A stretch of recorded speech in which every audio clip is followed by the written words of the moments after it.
마태복음 14장 22절에서 33절까지의 말씀 다 같이 합독하도록 하겠습니다.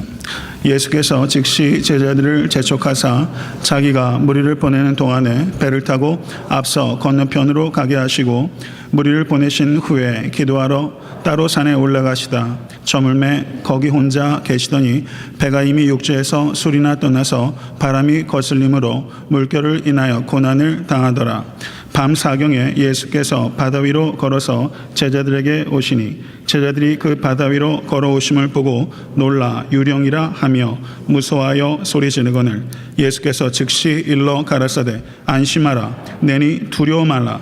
베드로가 대답하여 가로되 주여 만일 주시거든 나를 명하사 무리로 오라 하소서 한데 오라 하시니 베드로가 배에서 내려 무리로 걸어서 예수께로 가되 바람을 보고 무서워 빠져가는지라 소리질러 가로되 주여 나를 구원하소서 하니 예수께서 즉시 손을 내밀어 저를 붙잡으시며 가라사대 믿음이 적은 자여 왜 의심하였느냐 하시고 배에 함께 오름에 바람이 그치는지라 배에 있는 사람들이 예수께 절하며 가로되 진실로 하나님의 아들 이로써이다 하더라. 아멘. 하나님의 말씀입니다. 제가 좀 목감기가 걸려가지고 이 좀체를 잘 떠나질 않네요. 그래서 목소리가 듣기가 좀 불편하실 텐데 모쪼록 양해해 주시고 그 말씀에 더 집중하실 수 있는 계기가 되면 좋겠습니다. 오늘 본문 말씀 마태복음 14장 22절에서 33절의 말씀은 예수님께서 물 위를 걸으신 사건과 베드로가 물에 풍덩 빠진 사건이 기록되어 있어요. 예수님께서 물 위를 걸으신 이 기적 사건은 바로 앞에 등장하는 예수님께서 오병이어의 기적 사건으로 장정면 5,000명 아마 줄잡아 한 15,000명 가까운 큰 무리를 먹이신 기적 사건과 매우 밀접하게 연관이 되어 있습니다.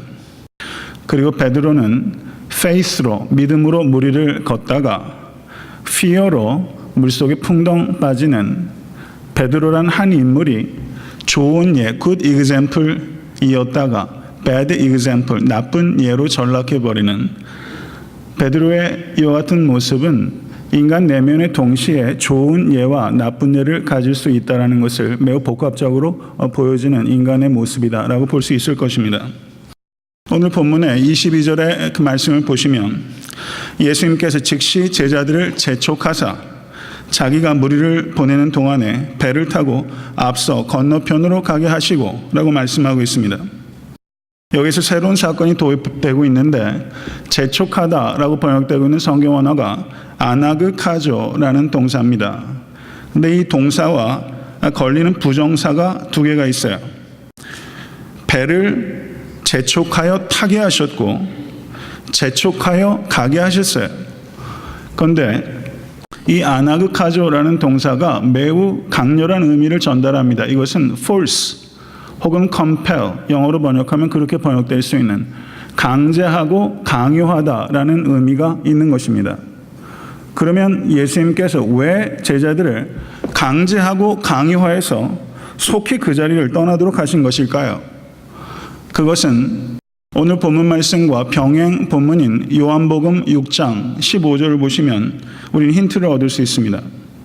예수께서 저희가 와서 자기를 억지로 잡아 임금 삼으려는 줄을 아시고 다시 산으로 떠나가시니라. 예수님께서는 여러 가지로 하나님 나라에 대해서 가르치셨고 오병이어의 기적을 행하심으로 하나님의 나라가 이 땅에 임하였다라는 것을 증거하셨습니다. 그러나 사람들은 예수님께서 주시는 육적인 떡은 먹었지만 예수님께서 주신 영적인 떡을 먹지 아니하였습니다. 그래서 오병이어의 기적을 체험했지만 예수님이 누구신지 그리고 예수님께서 이 땅에 오심으로 이 땅에 도래한 하나님의 나라가 도대체 어떤 나라인지에 대해서 이 무리들은 알지 못하고 있었던 것입니다. 그 결과로 이 무리들은 예수님을 억지로 붙잡아 세속적인 의미의 왕으로 세우려고 그들은 열광했던 것입니다. 예수님께서 제자들을 아나그카조, 재촉하여 강제하여 강 건너편으로 보내신 이유는 예수님을 이와 같이 잘못된 무리들의 열광으로부터 제자들을 분리시킬 필요가 있었기 때문입니다. 예수님께서는 무리들이 원하는 군림하는 왕이 아니라 섬기는 왕으로 이 땅에 오셨습니다. 예수님께서는 로마의 억압으로부터 이스라엘 백성에게 자유를 주시기 위해서 오신 것이 아니라 모든 믿는 사람들을 궁극적인 대적인 죄와 사망으로부터 해방시키기 위해서 이 땅에 오신 왕이십니다. 예수님께서는 빛나는 보석을 왕관으로 쓰시기 위해서 이 땅에 오지 아니하셨고 가시 면류관을 쓰시기 위해서 이 땅에 오셨습니다. 예수님께서는 황금 보좌에 앉으시는 왕이 아니시라 십자가에 달리시는 왕이십니다. 예수님께서는 서퍼링 메사야, 고난당하는 왕이십니다. 이 고난당하는 서퍼링 메사야, 이 왕이 세우시는 나라는 이 세상 나라와는 판이하게 다른 나라이고, 이 나라는 자기를 부인하고 자기 십자가를 지고 따르는 제자들에 의해서 확장되는 나라입니다. 그렇기 때문에 예수님께서 제자들을 서둘러서 재촉하여 바다 건너편으로 보내셨던 것입니다.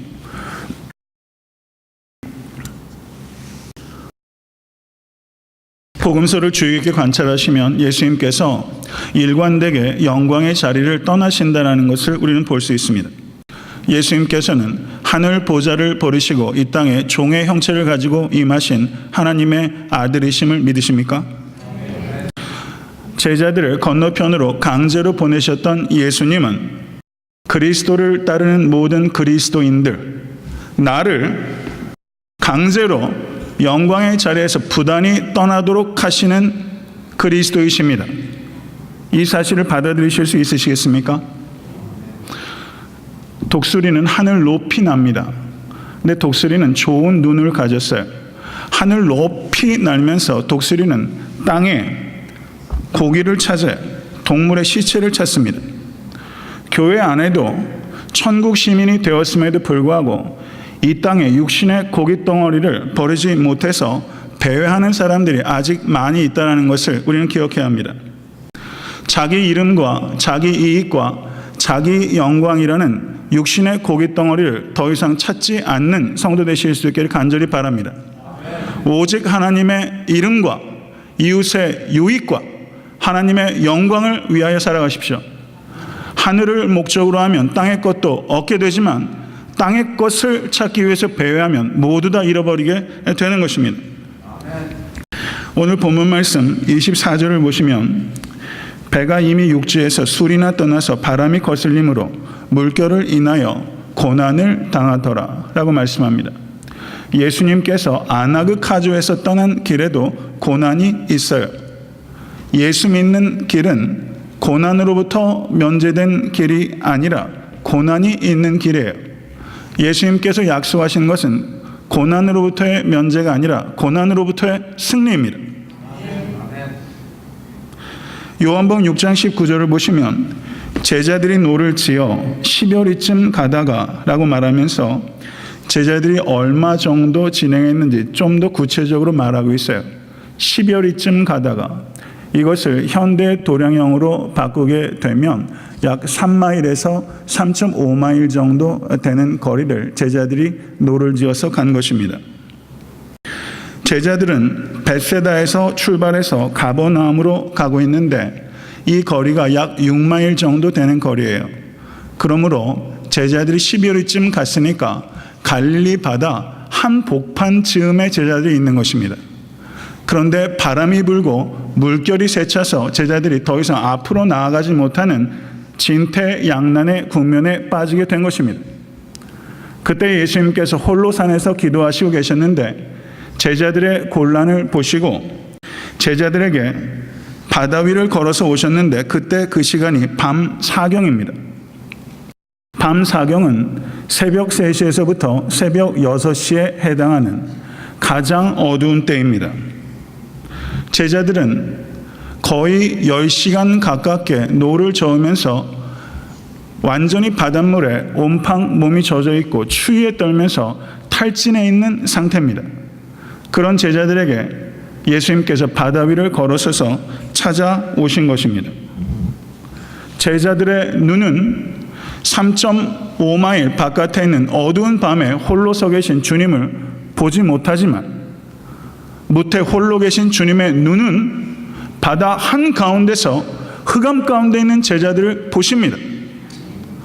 우리의 눈에 그리스도께서 보이지 않을 때가 있지만 그리스도의 눈에 우리는 항상 보인다는 것을 믿으실 수 있는 여러분과 제가 될 수 있게 되기를 주님의 이름으로 간절히 축원합니다. 시편 139편 7절에서 10절은 내가 주의 신을 떠나 어디로 가며 주의 앞에서 어디로 피하리이까? 내가 하늘에 올라갈지라도 거기 계시며 음부에 내 자리를 펼지라도 거기 계시니이다. 내가 새벽 날개를 치며 바다 끝에 가서 거할지라도 곧 거기서도 주의 손이 나를 인도하시며 주의 오른손이 나를 붙드시리이다. 아멘. 성도 여러분, 이 말씀 믿으세요? 이 말씀은 sounds good, 좋은 얘기, 듣기 좋은 얘기가 아니라 이것은 실제입니다. 이 말씀을 진심으로 믿고 경험하실 수 있는 여러분과 제가 될 수 있게 되기를 주님의 간절히 축원합니다. 주의 손이 미치지 않는 장소와 주의 손이 미치지 않는 때는 없어요. 지금 성도님의 삶 가운데 주님이 보이지 않고 주님의 손이 느껴지지 않아도 실제는 주님께서 보고 계시고 주의 오른손이 여러분을 붙잡고 계신 것입니다. 오늘 본문에 예수님께서 바다 위를 걸으셨다 했을 때 그 동사가 페리파테오라는 동사의 페리파테오. 그런데 이 단어는 어떤 뉘앙스를 전달하냐면요, 힘들이지 않고 걷는다 하는 것을 전달할 때 페리파테오예요. 전능하신 하나님의 아들이신 예수님께서는 바다 위를 힘들이지 않고 페리파테오 하세요. 이 단어 참 좋은 단어입니다. 욥기 9장 8절을 보시면 그가 홀로 하늘을 펴시며 바다 물결을 밟으시며 라고 말씀하고 있는 부분이 있어요. 예수님은 하나님의 아들이십니다. 아멘. 하나님의 아들이신 주님께서 그 바다 물결 위를 밟고 걷고 계신 것입니다. 주님께서 밟지 못할 것은 하나도 없습니다. 우리가 주님과 함께 동행하면 모든 것들이 우리 발 아래 놓이게 될 것입니다. 할렐루야. 믿으십니까? 여러분 짓밟히지 마세요. 밟으세요. 예수와 더불어 페리파테오 하세요. 갈라디아서 5장 16절을 보시면 사도 바울께서 너희는 성령을 쫓아 행하라. 그리하면 육체의 욕심을 이루지 아니하리라. 성령을 쫓아 행하라 라고 했을 때 이 단어가 어떤 단어겠어요? 페리파테오. 성령을 쫓아 행하라. 성령을 쫓아서 페리파테오 하십시오. 세상 물결을 밟으세요. 그러면 육체의 욕심을 이루지 아니하고 성령의 열매를 풍성하게 맺게 되실 것입니다. Be simple. 단순해지세요. 반드시 열매가 있습니다. 그러나 제자들은 예수님께서 바다 위를 걸어오심을 보고서 유령이라 하며 무서워 소리 질렀어요. 짙은 흑암을 뚫고서 무언가 희끗희끗한 물체가 다가오면 여러분 놀라겠어요? 안 놀라겠어요? 놀라는 게 지극히 당연하죠. 솔직히 저라면 기절했을 것 같아요. 놀랄 만한 상황이에요. 이 상황 자체는 어떻게 이런 상황을 상상할 수 있겠어요? 그런데 문제는 이 사건만 띄워놓고 보면 무엇인가 희끗희끗한 물체가 바다 위를 걸어오는 사건은 분명히 놀랄 만한 사건인데 이 사건 바로 앞에 어떤 사건이 있냐면 예수 그리스도께서 오병이어로 떡 5개와 물고기 2마리로 5,000명을 먹이신 기적 사건이 거기 등장하고 예수께서 그 기적의 통로로 제자들을 사용하셨습니다. 오병이어의 기적과 예수께서 무리를 걸으신 기적 사건은 매우 밀접하게 연관이 되어 있습니다. 마가복음 6장 51절에서 52절에 배에 올라 저희에게 가시니 바람이 그치는지라 제자들이 마음에 심히 놀라니 이는 저희가 그 떡 떼시던 일을 깨닫지 못하고 도리어 그 마음이 둔하여졌음이더라. 제자들이 바다 위를 걸으신 예수님을 보면서 호들갑을 떨고 무서워하고 떨었던 것이 오병이어의 기적을 행하신 그 의미를 깨닫지 못하고 오히려 마음이 둔하해졌기 때문이다 라고 설명하고 있다는 거예요. 마음이 둔하해졌다라고 했을 때 그 둔하해졌다는 성경 원어는 마음이 대리석과 같이 딱딱해졌다라는 것을 말합니다. 성도 여러분, 기적을 체험했는데 오히려 마음이 영적으로 더 딱딱해질 수 있다는 것을 우리에게 경고하고 있는 거예요. 기적을 체험했지만 그 기적을 행하신 예수께서 누구신지, 그리고 그 예수께서 이 땅에 가져오신 나라가 어떤 나라인지에 대해서 깨닫지 못하고, 그리고 그 가시는 길에 동행하지 못하면 그 기적 체험은 필연적으로 영적으로 그 사람을 무감각하게 하고 그리고 더 무지하게 할 수 있다는 경고를 들으실 수 있는 여러분과 제가 될 수 있게 되기를 간절히 바랍니다. 기적을 통하여 기적을 행하시는 주님을 바라보실 수 있게 간절히 바랍니다. 그리고 그 주님께 순종하십시오. 이것이 기적의 진정한 목표입니다. 예수 그리스도를 더 많이 알아가고 더 많이 사랑하고 더 많이 순종하게 되는 것, 이것이 기적의 목적이에요. 아멘. 그러면요, 예수를 더 많이 알아가고 더 많이 사랑하고 더 많이 닮아가고 더 많이 순종하는 것은 꼭 슈퍼내추럴한 기적을 통해서만 이루어지는 일이에요? 그렇지 않죠. 나에게 주시는 말씀 먹고 순종하면 할 수 있는 일이에요. 그러니까 우리의 삶은 어때요? 기적으로 다 이루어진 것이죠. 말씀 순종해서 살면 그것이 기적의 목적을 이루는 거예요. 사랑하는 성도 여러분, 말씀 읽고 순종하는 것을 귀히 여기실 수 있게 될 간절히 바랍니다. 예수님께서 놀라는 제자들에게 이렇게 말씀하셨어요. 사르세이테 에고 에이미 메 포베이스세. 성경 원어로 이렇게 되어 있는데요, 이것을 영어 번역에서는 이렇게 번역합니다. Take courage. It is I. Don't be afraid. 안심하라. 내니 두려워 말라. 할렐루야. 저를 한번 따라하세요. 안심하라. 내니 두려워 말라. 이 말씀 기억하세요. 안심하라. 내니 두려워 말라. 여러분, 지난 한 주간도 두렵지 않으셨어요? 이민생활 그렇게 녹록하지 않죠? 두려움 가운데 살진 않으셨어요? 안심하라. 내니 두려워 말라. 안심하라와 두려워하지 말라, 이 말씀 가운데 뭐가 있어요? 에고 에이미 I am. 스스로가 없어요. I am. 나다. 예수님이 누구신지, 그리고 예수님의 임재 안에 살면, 예수님의 존재와 임재가 우리의 삶의 중심에 있으면 우리는 어떻습니까? 안심할 수 있고 두려워하지 않을 수 있습니다. 이것이 에고 에임이라는 단어가 안심하라, 두려워하지 말라라는 두 명령 사이에 이것이 있는 이유는 예수님의 존재와 임재가 우리의 삶의 중심에 있으면 우리는 항상 안심할 수 있고 두려워하지 않을 수 있게 되는 거예요. 성도 여러분, 그 맨하탄에는요, 돈 많이 버는 직장인들 많아요.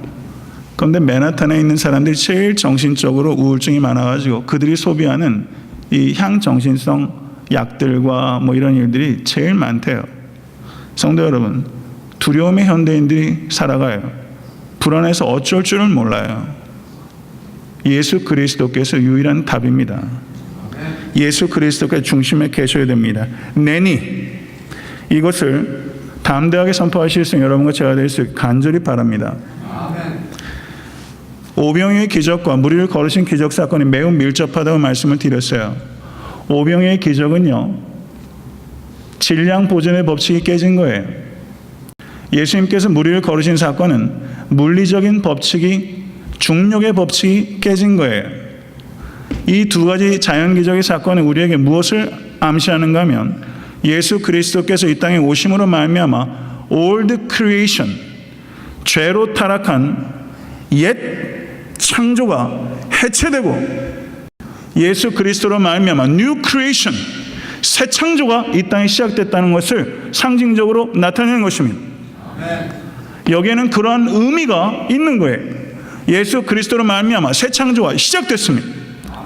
그리고 예수 그리스도께서 이 땅에 오심으로 말미암아 이 새 창조는 새 하늘과 새 땅이 완전히 이루어지게 될 것입니다. 이것이 우리가 살고 있는 역사에 대한 국면이에요. 예수 그리스도께서 우리의 삶의 중심에 있으면, 그런즉 누구든지 그리스도 안에 있으면 새로운 피조물이다.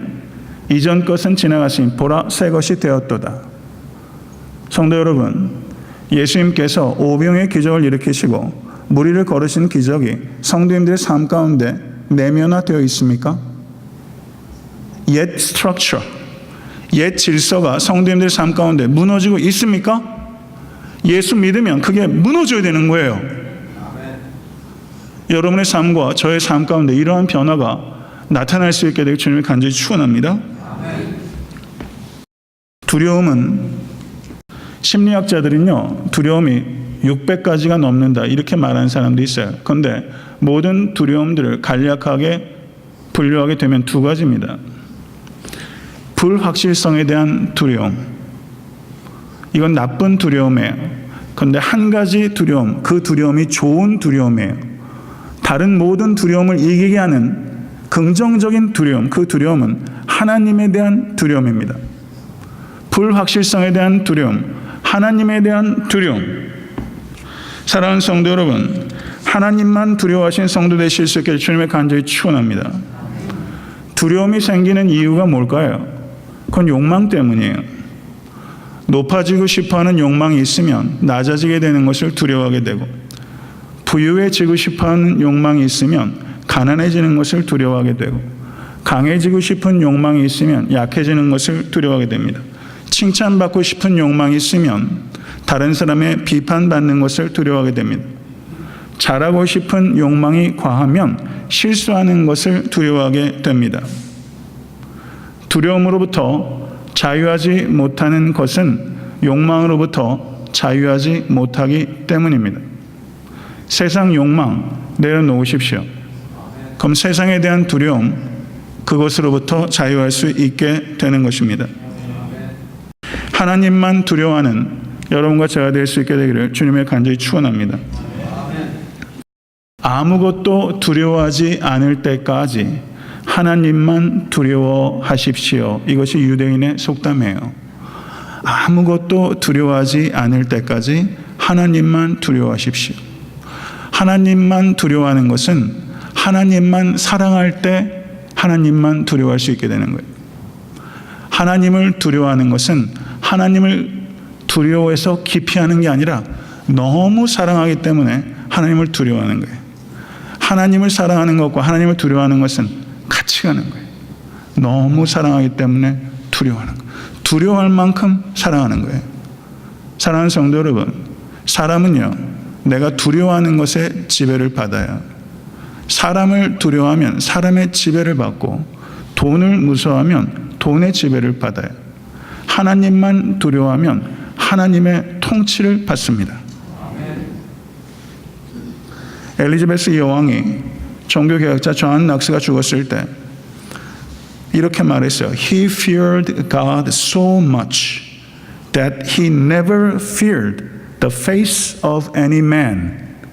그는 하나님만을 너무나 두려워했기 때문에 어떤 사람의 얼굴도 두려워하지 않았습니다. 얼마나 귀한 말이에요. 죽음 뒤에 이렇게 평가받을 수 있다는 거, 이거 위대한 일입니다.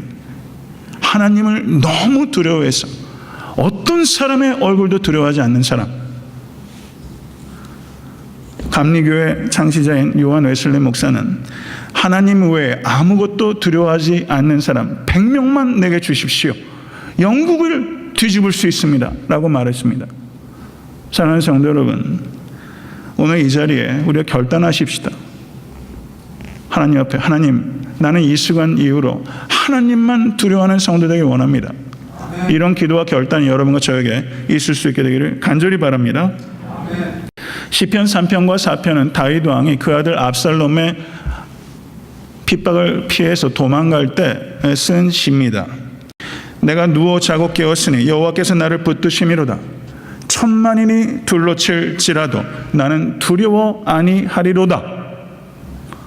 천만인을 두려워하지 않고 하늘에 계신 하나님 한 분을 다윗이 두려워했어요. 이것이 두려움을 이기고 저가 편히 잘 수 있었던 비결입니다. 내가 평안히 눕고 자기도 하리니 나를 안전히 거하게 하시는 이는 오직 여호와시니이다. 아멘.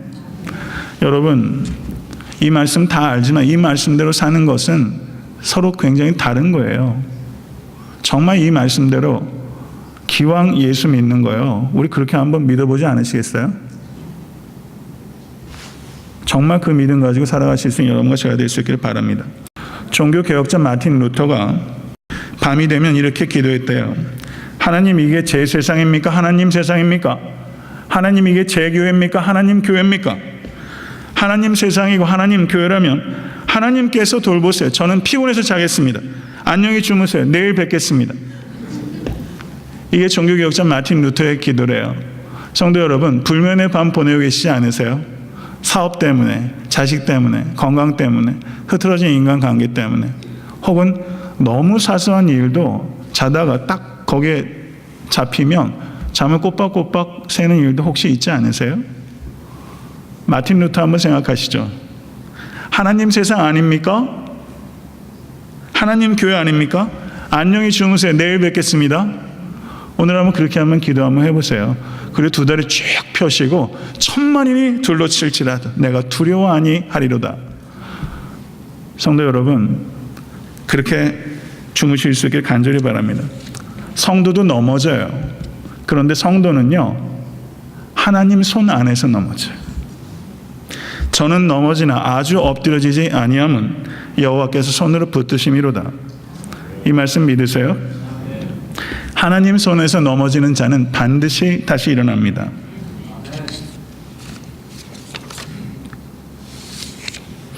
오늘 본 말씀 28절 30절의 말씀을 보시면 베드로가 물 위를 걷다가 물에 풍덩 빠지는 재미난 이야기가 기록되어 있어요. 오늘 마태복음 14장의 말씀은 그 마가복음과 요한복음에도 병행 본문이 기록되어 있는데 베드로가 물을 걷다가 빠졌다는 얘기는 마태복음에만 기록되어 있어요. 저는 성경을 보면 예수님께서 우셨다는 내용은 있는데 웃으셨다는 내용은 없는데 저는 개인적으로는요, 그 베드로가 물 위를 걷다가 빠질 때 예수님께서 살짝 웃으셨지 않을까 이런 생각도 좀 해보게 돼요. 재미난 에피소드예요. 그럴 법하지 않습니까? 28절에서 베드로가 주여 만일 주시어든 나를 명하사 물 위로 오라 하소서. 오라. 그러자마자 물로 냅다 뛰어들어가지고 그 바다 위를 걸었어요.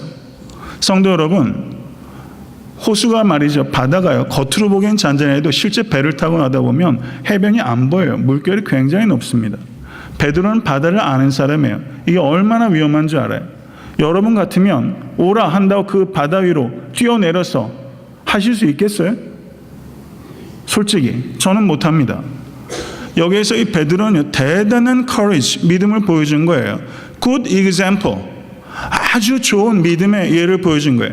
이 자리에서 그렇게 하시는 분 몇 분이나 되겠어요? 이렇게 대단한 모험을 행한 것입니다. 그런데 문제는 금방 실패하고 말았어요. 30절 보세요.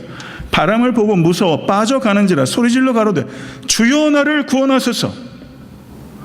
조금 전에 나를 명하사 물 위로 오라 하소서. 똑같은 인물에 불과 몇 분 사이 이게 사람이에요. 매우 복합적인 존재. 어떨 때는 믿음으로 물 위로 실제 걷다가 어떨 때는 피어 때문에 사로잡혀서 물속으로 구르륵 빠져버리고 마는 복합적인 존재. 그게 내 안에 있어요. 여기에서 하나 흥미로운 것은 베드로가 처음에 물 위로 내렸을 때 바람이 없이 물이 잔잔하지 않았어요. 그때도 바람이 세차게 불어서 물결이 쳤어요. 환경이 변했습니까? 안 변했습니까? 환경이 변한 게 아니에요. 동일한 환경이에요. 동일한 환경에서도 물 위를 걸을 수 있고 동일한 환경에서도 물속에 빠질 수 있어요. 우리가 신앙적으로 믿음을 잃고 두려움에 빠지는 경우가 꼭 외적 환경이 악화돼서만이 아니라 환경이 똑같아도 환경이 오히려 좋아져도 믿음을 잃고 물에 빠질 수 있어요. 이것을 유의하셔야 돼요. 상황이 문제가 아니라 주님을 바라보지 못하면 실패합니다. 이것이 핵심이에요. 상황이 문제가 아니에요. 베드로는 물 위로 내리면서 한번 극복했던 바람이라는 문제를 극복했던 문제에 넘어지는 거예요.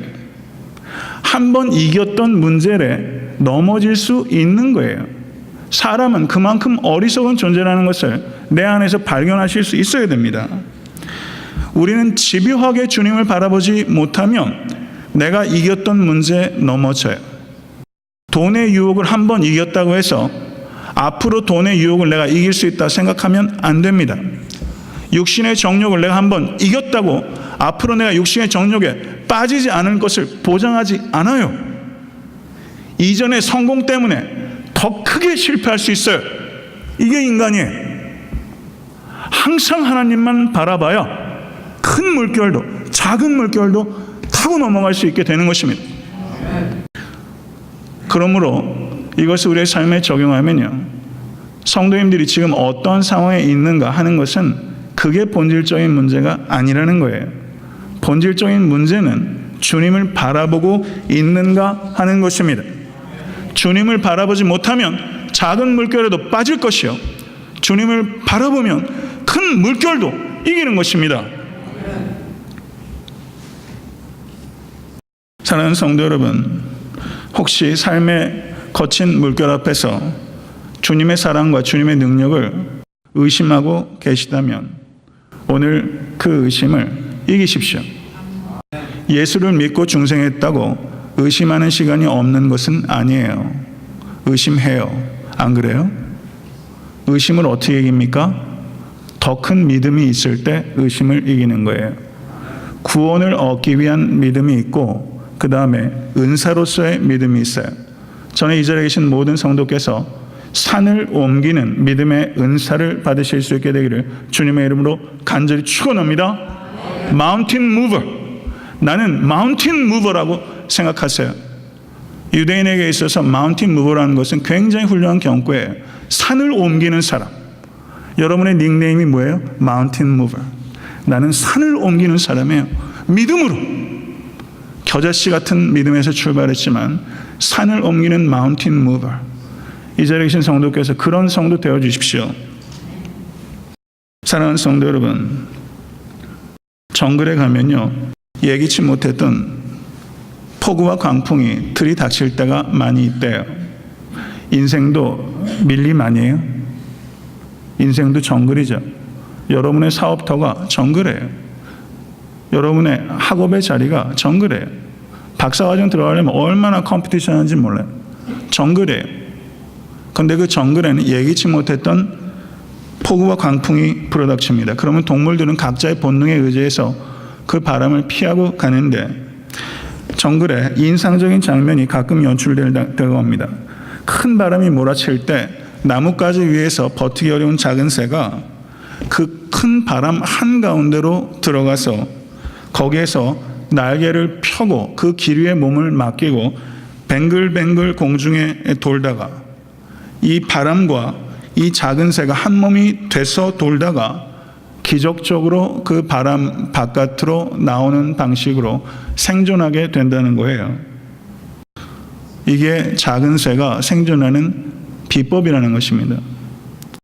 위기를 피하지 말고 끌어안으실 수 있는 여러분과 제가 될 수 있게 간절히 바랍니다. 위기를 돌파하십시오.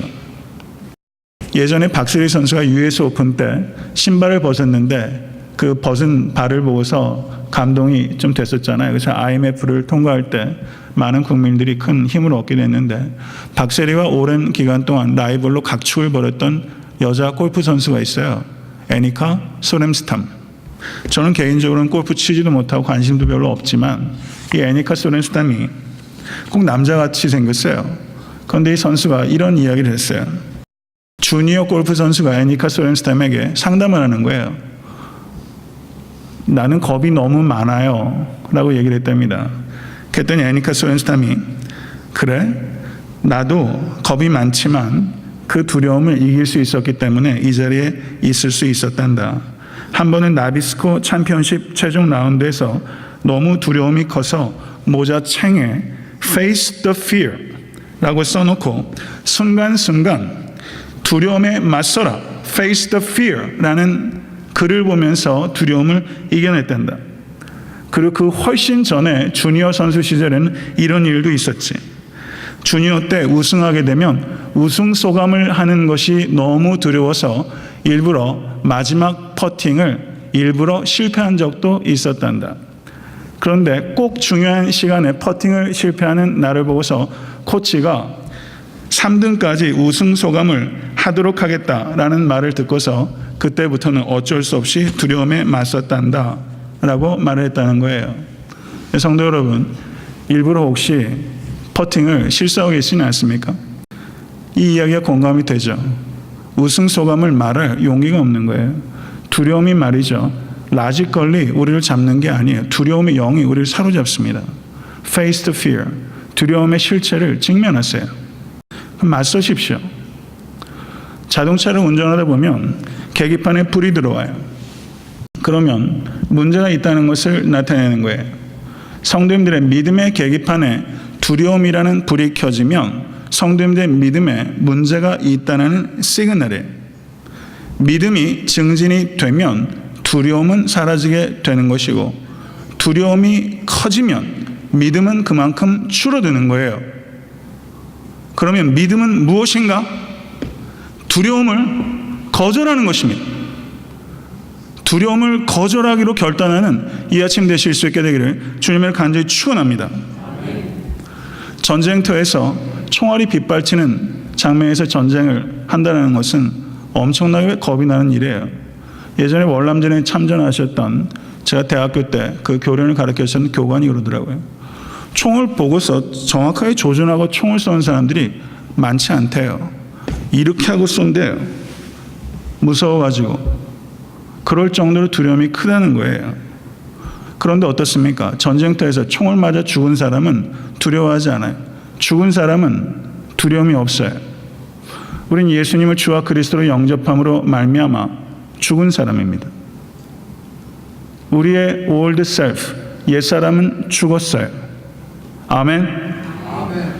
체험적 경험은 아니지만 성경적 말씀은 우리의 옛사람은 그리스도와 연합해서 죽었다고 말씀합니다.